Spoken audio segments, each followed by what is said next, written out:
Hey everyone, Nubkeks here. Today we're talking Heroes of the Storm, and we're talking specifically about the Nexus heroes. Are they good for the game? Should Blizzard have made these heroes in the first place, or was it a mistake? It's been one of the big controversial topics in the community over the last year at least, since kind of rumors about a Nexus hero were surfacing last year around about this time, and then when we moved into BlizzCon, and they revealed Orphea as the first Nexus-based hero.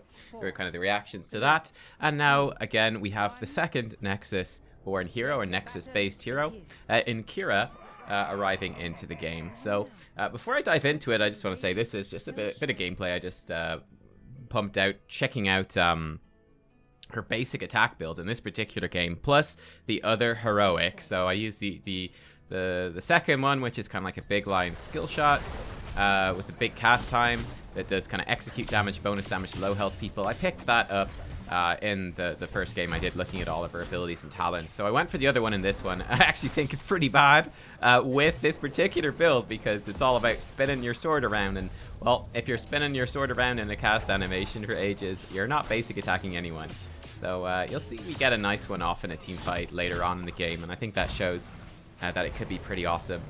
With maybe a bleed base build, because it does apply bleeds. But anyway, let's talk about the Nexus heroes.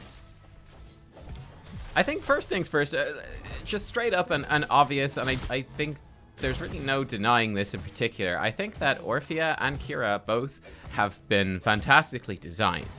Yeah, they're very, very fun to play. They're very active heroes. They've got clear counterplay. Like, they're very well designed, I would say. They've got strengths. They've got weaknesses. With Orphea, if you manage to dodge the skill shot Q ability, I actually forget what the names of her abilities are, but you know the one. It's the line skill shot, and if she hits it, it reduces the cooldown, and she gets a little dash afterwards. So if you dodge that, then you completely reduce her sustained damage, because it keeps giving her stacks of her passive, which gives her bonus damage on her basic attacks, and it completely cuts out her mobility and leaves her in a really, really awkward spot. So I thought that was awesome. And just visually, she was very, very cool, I thought, you know, just flying around with a big coffin on her back. The effects, the visual effects that were involved with her magic, and just the sort of style of this, you know, the little girl with really powerful magic going forwards into the fight and doing big damage, big AoE damage, big self-healing, but having big counterplay opportunities as well. Same sort of thing with Qhira here, actually. I mean, this is something I said almost immediately upon going into that PTR video that I did. So much fun to play. Oh my god, I was having a blast playing this hero. And again, I think the sound effects in particular are super cool. She's got a very strong cyberpunk theme, a very strong cyberpunk vibe to her. Obviously, we have, you know, actually, it was Cyberpunk, the actual game coming out soon, which is probably a lot of people's most looked forward to game. That's going to be coming up in the next few months. Then we've got, I don't know if you guys have been playing any League of Legends, but I've been playing TFT, and there's a big cyberpunk patch in that, so I'm feeling very cyberpunky right now. But it's got a very cool, very awesome vibe. The sword, the whips, energy whip sword is awesome. Vaguely like a lightsaber in its sound effects, I suppose, but also kind of unique. I think it's very cool.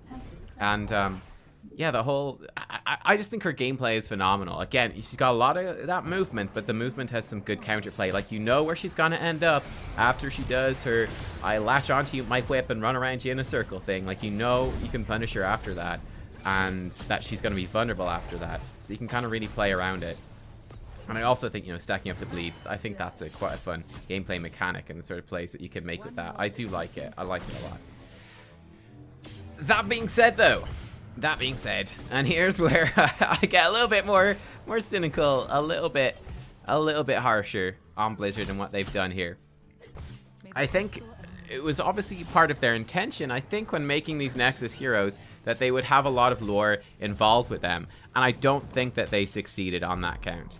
I think, you know, they made the comics with Orphea, and the idea of Nexus lore was obviously a huge thing going into the last BlizzCon. They had all of the Realm Wars comics with the Queen of Thorns, with the Raven Lord, with Orphea then coming into it. Deckard Cain was doing stuff in those comics, the Dragon Knight, all of that stuff.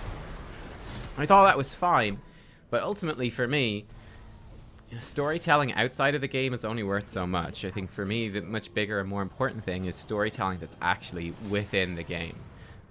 That's what really matters. So I felt they kind of missed the mark on that count. Though they did an okay job with Orphea, but they never really capitalized, I think, in-game in any way on establishing the Nexus lore, which is what you would think would be the point. You know, it's a game after all. You want the lore to kind of come through a bit more so in the game. And they never managed to do that. Also, on top of that, I think they had more plans. Who knows exactly what plans Blizzard had, but it seems like they probably intended to do more. And then with the budget cuts that were coming for a lot of Blizzard properties after kind of the whatever fiscal year for Activision, all that stuff coming through after BlizzCon, I guess they just had to... They probably figured that they wouldn't do any more. I think that's one of the most interesting things in all of this for me as well, is that at BlizzCon they were asked, so are you guys going to do any more, you know, Nexus-based heroes? And the answer was, yeah, no, we're not going to do that. We're going to focus on Blizzard properties. We're going to focus on the heroes that you know and love for the foreseeable future. But hey, here we are, less than a year later. How many? We had like 2 heroes in the meantime. So like only 3 hero releases later, and we're back to a Nexus original hero. And interestingly enough, as well, I saw that the guy actually who did the sound design for Qhira, and I think he did a phenomenal job. He was getting shouted out on Twitter, and I looked at his profile. I tried to look through it, and I think that he left Blizzard around about April, which means that he was probably working on this hero, you know, February, March in particular. Which is very shortly after they said that, no, we don't think we're going to do any more Nexus heroes. So there's a lot of stuff going on over there in Blizzard in regards to that. I'm not exactly sure what happened there. It seemed like the plan was to not do any more Nexus heroes, but they ended up, in fact, going through with it. Now, you can also see that, I guess, when it comes to Qhira. Like, she doesn't have any particular lore tied in with her. She's awesome, she's cool, but they just kind of made her up out of the blue, and she doesn't necessarily fit into the game at all. But on a larger topic, and this is kind of ultimately what I think, you know, when Blizzard talked about why have they made these Nexus only heroes, one of the biggest reasons they said was sometimes we get a cool idea, we want to make a hero along these lines with these cool like design ideas, maybe with these cool visual effects. We can't do that with an established Blizzard property, so it lets us do something different, it lets us do something unique, it lets us explore that creativity in a way that we can't with the established heroes. And that's one of the big reasons that they wanted to make these Nexus based heroes. And now for me, I actually think that this is one of the biggest reasons not to do Nexus-based heroes. I actually think it's really not good. I think this is a huge mistake.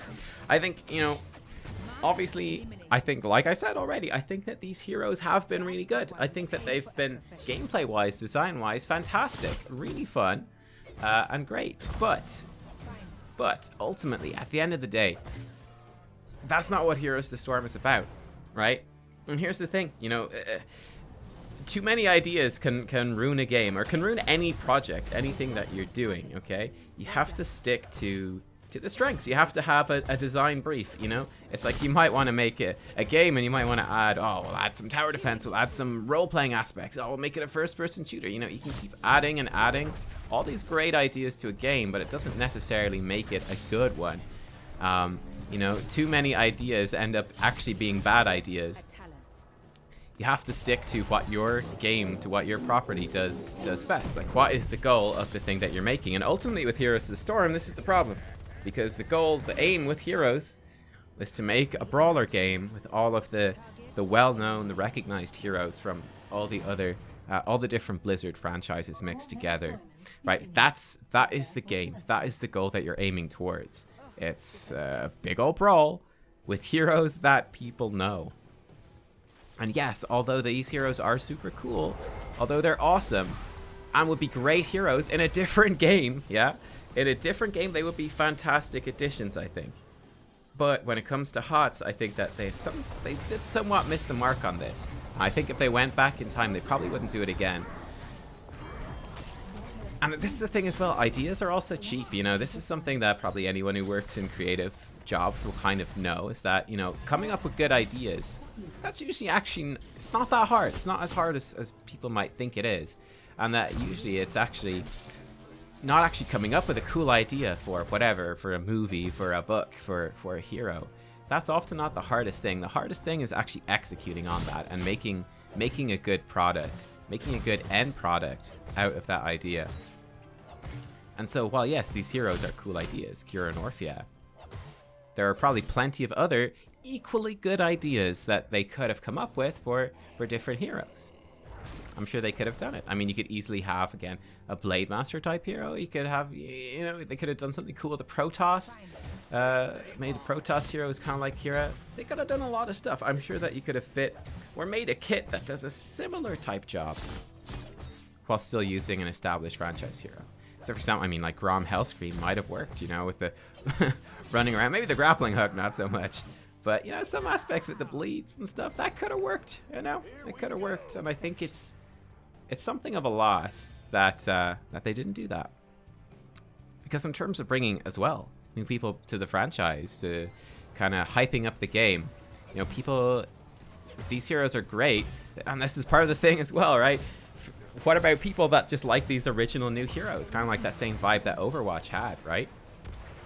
When they see these heroes, they kind of go, oh, you know, cool, okay, this cool unique hero looks awesome. I might check out this game, and they go, oh no, wait, but it's a Blizzard game. I'm not sure if I want to play that Blizzard MOBA, although this unique hero looks cool, right? So that can put those potential fans off.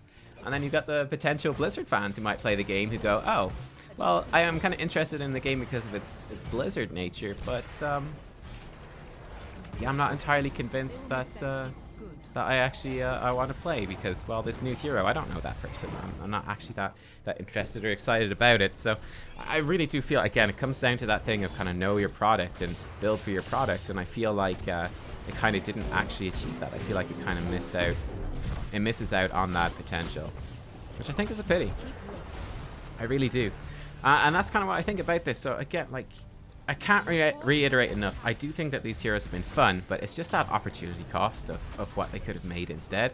And ultimately, I don't think that it really matters with Qhira either. Blizzard already pulled so much funding from Heroes of the Storm. They've already cut it so much. It really is not going to affect the outcome of the game one way or the other, whether they release Qhira or not. And honestly, I don't think that Orphea really mattered either. Though I do have something of a fear, I will admit, that, you know, with the game being at this slower pace, lower funding, there's a bunch of cool heroes that we still would like to see in the game. And it kind of comes to the point where you go, there's ultimately, how many more heroes will there be? Will we actually get to see them? I don't know. Let me know what you think down below, guys, and thanks for listening.